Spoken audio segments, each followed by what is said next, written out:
नमस्कार दर्शकों, YouTube के मेरे चैनल में आप सबका स्वागत है। आज मैं वीडियो लेकर आई हूँ कर्क लग्न व कर्क राशि के लिए वर्ष 2025 का वार्षिक राशिफल। सबसे पहले आपको नव वर्ष की बधाई कि वर्ष 2025 आपके लिए शुभ जाए। भगवान आपकी सारी मनोकामनाएं पूरी करें और आप किसी समस्या से जूझ रहे थे तो माता रानी आपको उस समस्या से बाहर निकाले, आपके परिवार में आनंदमय वातावरण रहे और आप सब लोग स्वस्थ रहें। अब हम बात करें कर्क लगन व कर्क राशि की। अगर आपका कर्क लगन है तो भी आप ये वीडियो देख सकते हैं, अगर आपकी कर्क राशि है तो भी आप ये वीडियो देख सकते हैं। सबसे पहले शुभ सूचना कि अगर आपकी कर्क राशि है तो उस कर्क राशि पर अब शनि की ढैया खत्म हो जाएगी 29 मार्च 2025 को, क्योंकि अभी तक शनि महाराज आपके अष्टम में चल रहे थे कुंभ राशि से। जब भी चंद्रमा से शनि अष्टम में चलते हैं तो शनि की ढैया कहलाती है, लेकिन अब 29 मार्च 2025 को शनि महाराज कुंभ राशि को छोड़कर भाग्य भाव में आ जाएंगे, तो कर्क राशि पर शनि की ढैया खत्म हो जाएगी। वर्ष का जब आरंभ होगा तो देवगुरु बृहस्पति लाभ भाव में होंगे, जहां पे वो 13 मई 25 तक आपको शुभ फल देने में सक्षम है, क्योंकि भाग्येश आपका लाभ भाव में रहेगा।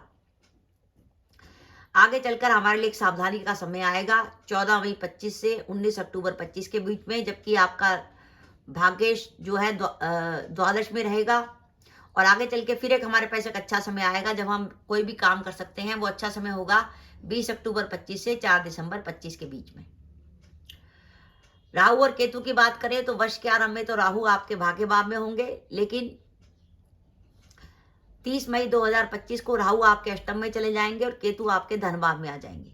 तो ध्यान रखिए, अगर आपका कर्क लगन और कर्क राशि है और आपकी कुंडली में राहु की दशा या राहु की महादशा या राहु की अंतर्दशा चल रही है और वर्ष 2025 में उसका फेज आता है, तो आपको उसमें थोड़ी विशेष सावधानी रखनी पड़ेगी, क्योंकि जिस ग्रह की महादशा या अंतर्दशा चल रही है वो गोचर में अष्टम में आ चुका है, वो भी राहु जैसा ग्रह। अब हम बात करते हैं ओवरऑल स्थिति क्या बनती है कर्क लगन व कर्क राशि की। पहली बात, 29 मार्च 25 को आपको शनि की ढैया खत्म हो जाएगी। आपके पास कैरियर से जुड़ा कोई भी महत्वपूर्ण निर्णय लेना है तो दो समय निकल के आते हैं आपके पास। पहला समय तो आता है 1 जनवरी से लेकर 13 मई 25 के बीच में, और दूसरा समय आता है 20 अक्टूबर 25 से लेकर 4 दिसंबर 25 के बीच में। तो आप कर्क लगन व कर्क राशि के जातक हैं, वर्ष 2025 में कुछ भी प्लानिंग करते हैं तो इस समयों का ध्यान रखिएगा। अगर इन समय पे आप कोई डिसीजन लेंगे तो उसमें रिस्क की मात्रा काफी हद तक कम हो जाएगी। इस वर्ष आपके कैरियर में बदलाव की संभावना बनेगी, क्योंकि केतु आपके कुटुंब के भाव में जाएगा और राहु अष्टम में जाएगा। राहु जब अष्टम में गोचर करता है तो कैरियर में किसी प्रकार के बदलाव का संकेत देता है। तो हो सकता है वर्तमान नौकरी को बदलें या वर्तमान नौकरी में आपका ट्रांसफर हो जाए, और साथ ही साथ ये भी हो सकता है कि बाई चांस आप जॉब ढूंढ रहे हो और आपको जॉब ना मिले तो जॉब के कारण आपको स्थान परिवर्तन करना पड़े, और स्थान परिवर्तन का कुंडली में संकेत भी आ रहा है। क्योंकि देखिए कि 14 मई से जो आपका भाग्येश है वो द्वादश में चला जाएगा, भाग्येश गुरु द्वादश में चला जाएगा। भाग्येश द्वादश में जाने का अर्थ है कि अगर आपका भाग्य यहाँ पे काम नहीं करा तो आप विदेश की तरफ या अपने जन्म स्थान से दूर जाए तो वहां आपका भाग्य काम करने लगेगा। विशेषकर वो जातक जो विदेश में जाने के लिए सोच रहे हैं, काफी लंबी समय से प्रयास कर रहे थे, उनके लिए 14 मई 25 के बाद अच्छा समय है कि भाग्येश द्वादश में चला गया है। अब वो जाके विदेश में ट्राई कर सकते हैं, अगर आप जॉब के लिए या अपनी फॉरेन सेटलमेंट के लिए सोच रहे थे तो ये समय स्थान परिवर्तन से लाभ लेने का है और आपको विदेश यात्रा से भी लाभ होगा।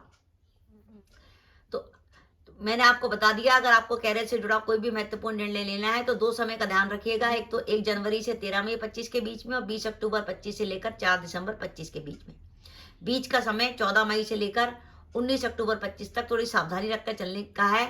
इस अवधि के बीच में अगर आप कोई व्यापार से जुड़ा निर्णय लेते हैं तो ध्यान रखिएगा, व्यापार में किसी प्रकार के उतार चढ़ाव का अनुभव हो सकता है, और धन संपत्ति से जुड़े मामलों में भी सावधानी रखिएगा, किसी प्रकार के धोखे की भी संभावना बन सकती है। इस वर्ष आपके घर में धार्मिक कार्य होंगे, मांगलिक आयोजन होंगे, और इस वर्ष क्योंकि आपका भाग्येश द्वादश में रहेगा तो इस वर्ष आपकी यात्राएं अधिक होंगी, और राहु जैसा ग्रह अष्टम में बैठा है गोचर में, तो इस वर्ष आपकी ज्योतिष जैसी गुप्त विद्याओं में आपकी रुचि हो सकती है कि आप ज्योतिष की तरफ आपका रुझान हो जाए, ज्योतिष, टैरो कार्ड, न्यूमरोलॉजी वगैरह की तरफ आपका ध्यान चला जाए। और अगर आप की कुंडली में गुरु की, मंगल की या शुक्र की दशा या अंतर्दशा चल रही है तो ये वर्ष आपके लिए प्रॉपर्टी में निवेश के लिए बहुत अच्छा है। 14 मई 25 से 19 अक्टूबर 25 के बीच में आप प्रॉपर्टी में निवेश करके लाभ उठा सकते हैं। इस वर्ष अगर आपकी कोई पेरेंटल प्रॉपर्टी थी तो आपको पैतृक संपत्ति से लाभ का भी संकेत मिलता है। अब जैसे मैंने आपको स्टार्टिंग में बता दिया कि आपको इस वर्ष सावधानी रखनी है 14 मई 25 से 19 अक्टूबर 25 के बीच में। वो आपको सावधानी क्या रखनी है। देखिए, ये वो अवधि होगी कि गुरु आपका 12वां होगा और राहु आपके अष्टम में गोचर कर रहा है। ये दोनों ग्रह ऐसे जो हैं वो कोर्ट केस और पुलिस केस के लिए खराब है। तो आप ध्यान रखिए कि 14 मई 25 से 19 अक्टूबर 25 के बीच में किसी प्रकार के वाद विवाद या लड़ाई झगड़े में आप बिल्कुल ना फंसे। कई बार ऐसा होता है कि जानबूझकर हम किसी विवाद में फंस जाते हैं, फिर प्रॉब्लम हो जाती है।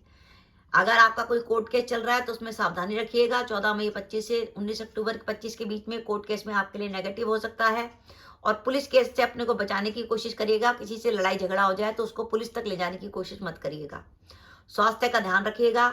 और पिता के स्वास्थ्य को लेकर चिंता हो सकती है, क्योंकि शनि महाराज भाग्य भाव में गोचर कर रहे हैं और भाग्य भाव से पिता के विचार किया जाता है, तो पिता के स्वास्थ्य को लेकर चिंता हो सकती है। और जैसा कि मैंने वीडियो की स्टार्टिंग में बताया, अगर आपका कर्क लगन व कर्क राशि है और आपकी कुंडली में राहु की महादशा या राहु की दशा या राहु की अंतर्दशा चल रही है, तो इस वर्ष आपको विशेष सावधानी रखनी पड़ेगी, क्योंकि गोचर में वो ग्रह अष्टम में आ गया है।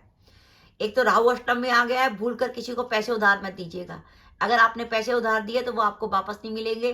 किसी की जमानत मत लीजिएगा, आप चक्कर में फंस जाएंगे। केतु से आपके धन भाव में बैठा है। धन भाव का केतु खर्चे ज्यादा कराएगा आपको इस वर्ष। जब तक ये राहु केतु आपके धन और अष्टम भाव में रहेंगे, आपके खर्चे अधिक होंगे और आपको सेविंग करने में प्रॉब्लम होगी। केतु वाणी को भी कटु करता है, जिसके कारण अगर आप जॉइंट फैमिली में हैं तो कुटुंब में विवाद हो सकता है। आपके नाते रिश्तेदारों से संबंध बिगड़ सकते हैं। तो ये सब चीजें हैं आपके लिए कि कर्क लगन व कर्क राशि के लिए एक मिला जुला वर्ष है। वर्ष का आरंभ थोड़ा अच्छा है 13 मई 25 के बाद, फिर उसके बाद थोड़ा सा ठहराव है, जब आपको संभल के चलना पड़ेगा। और 20 अक्टूबर 25 के बाद सिनेरियो फिर आपके लिए बदल जाएगा, जब देवगुरु बृहस्पति आपके लगन पर आ जाएंगे 20 अक्टूबर 25 से, और उनकी दृष्टि आपके भाग्य भाव पंचम भाव पर भी होगी, भाग्य भाव पर भी होगी। और आप देखेंगे वो ये समय भी अच्छा होगा जब आप जॉब बदलना चाहते हैं, क्योंकि गुरु आपके चंद्रमा पे गोचर करेंगे, तो उस समय जॉब बदलने के लिए, स्थान परिवर्तन होने के लिए आपके लिए एक शुभ समय रहेगा। अब हम देखते हैं कि हमारा कर्क लगन व कर्क राशि है, हमें इस वर्ष क्या क्या रेमेडी करनी है। पहली रेमेडी तो आप करिए कि आप राहु अष्टम में चल रहा है, तो राहु की रेमेडी के तौर पर आप बुधवार या शनिवार को बहते पानी में कोयले प्रवाहित कर सकते हैं। इसके अलावा आप 4 मूली मंदिर में दान कर सकते हैं। हर बुधवार को मूली के हरे पत्ते हटा लीजिएगा, सफेद मूली दान करनी है। कुत्ते को रोटी खिला सकते हैं। केतु के लिए आप कंबल का दान कर सकते हैं। 4 नीम के पेड़ लगा सकते हैं। और बुधवार को गणेश जी के मंदिर में कंबल का दान कर ही सकते हैं।